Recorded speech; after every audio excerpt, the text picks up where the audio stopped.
आज हम एक ऐसे टॉपिक पर बात करने वाले हैं जो सुनने में तो किसी साइंस फिक्शन फिल्म जैसा लगता है, पर है एकदम असली।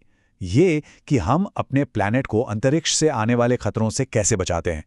ये सिर्फ टेक्नोलॉजी और तैयारियों की कहानी नहीं है, बल्कि सर्वाइवल के लिए इंसान की हिम्मत की भी कहानी है। एक मिनट के लिए सोचिए, क्या होगा अगर हमें अचानक पता चले कि कल एक बहुत बड़ी चट्टान हमारे किसी बड़े शहर की तरफ बढ़ रही है। क्या हम उसके लिए तैयार हैं? ये कोई मनगढ़ंत सवाल नहीं है। हाँ, ये सच में हुआ था। 2019 की बात है, जब एक सिटी किलर साइज का एस्ट्रॉयड हमारे प्लैनेट के बहुत करीब से निकल गया। और हमारे एस्ट्रोनॉमर्स को इसका पता कब चला? सिर्फ 24 घंटे पहले। ये एक बहुत बड़ी वार्निंग थी, एक इशारा कि ब्रह्मांड में कभी भी कुछ भी हो सकता है। तो चलिए थोड़ा समझते हैं कि ये खतरा कितना बड़ा है और कब से है।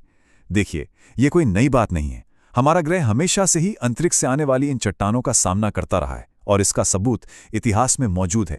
अगर हम हाल के इतिहास को देखें तो दो घटनाएं एकदम साफ नजर आती हैं। 1908 में साइबेरिया के तुंगुस्का में एक बहुत बड़ा धमाका हुआ, जिसने एक बड़े शहर जितने जंगल को तबाह कर दिया।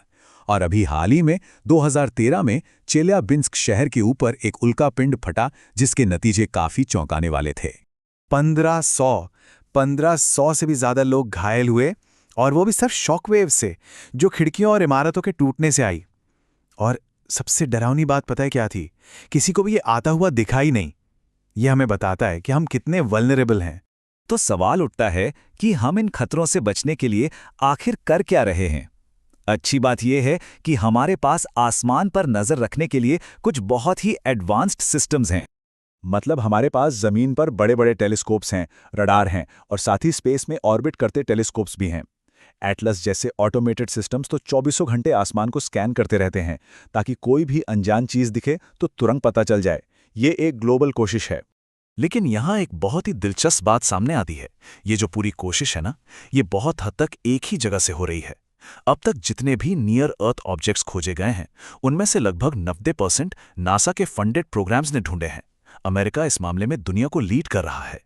पर इतनी तैयारी के बावजूद हमारी इस शील्ड में कुछ बहुत बड़े सुराख हैं, कुछ ऐसे ब्लाइंड स्पॉट्स जो हमें बहुत ज्यादा असुरक्षित बना देते हैं।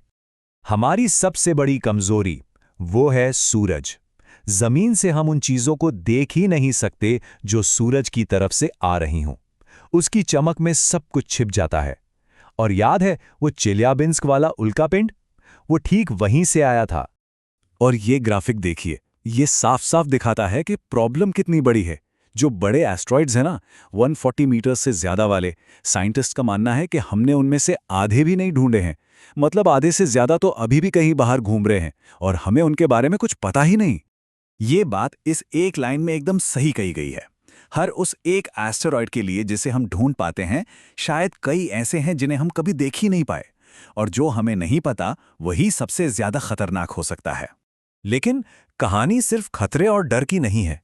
अब हम जवाबी कार्रवाई भी कर सकते हैं। हमने हाल ही में ये साबित कर दिया है कि हम सिर्फ बैठे बैठे इंतजार नहीं करेंगे, हम लड़ सकते हैं। नासा का डार्ट मिशन, ये अपने आप में एक ऐतिहासिक मिशन था। प्लान सुनने में बहुत सिंपल था, पर था बहुत हिम्मत वाला। एक स्पेसक्राफ्ट को सीधा एक एस्ट्रॉइड में टकरा दो और देखो कि क्या हम उसका रास्ता बदल सकते हैं। और जो नतीजा आया वो उम्मीद से भी कहीं बेहतर था। उस टक्कर ने एस्टेरॉयड के ऑर्बिट को पूरे 33 मिनट छोटा कर दिया। ये इतिहास में पहली बार था जब इंसानों ने जानबूझकर किसी आसमानी पिंड का रास्ता बदला हो। मतलब सबसे जरूरी बात यह है कि ये टेक्नोलॉजी काम करती है। ठीक है, तो अब हमें ये पता है कि हम एक एस्ट्रॉइड को उसकी जगह से हिला सकते हैं। तो अगला कदम क्या है? जाहिर है, एक मजबूत ग्लोबल डिफेंस सिस्टम बनाना। पर यहां चुनौतियां टेक्नोलॉजी से ज्यादा बड़ी हैं। सबसे बड़ी दिक्कतें हैं पॉलिटिक्स, पैसा और कोऑर्डिनेशन। देश अपना मिलिट्री रडार डेटा आसानी से शेयर नहीं करते। फिर इस काम के लिए बजट हमेशा कम रहता है। और सबसे बड़ा सवाल, अगर खतरा आता है तो एक्शन लेने का फैसला कौन करेगा, कैसे करेगा? ये कुछ बहुत बड़े और अनसुलझे सवाल हैं। तो एक आइडियल सिस्टम कैसा दिखेगा? सोचिए, हमारे पास सूरज की तरफ देखने वाले सैटेलाइट्स होंगे जो हमारे ब्लाइंड स्पॉट को कवर करें। सदर्न हेमिस्फीयर में और ज्यादा रडार होंगे ताकि कोई भी कोना ना छूटे।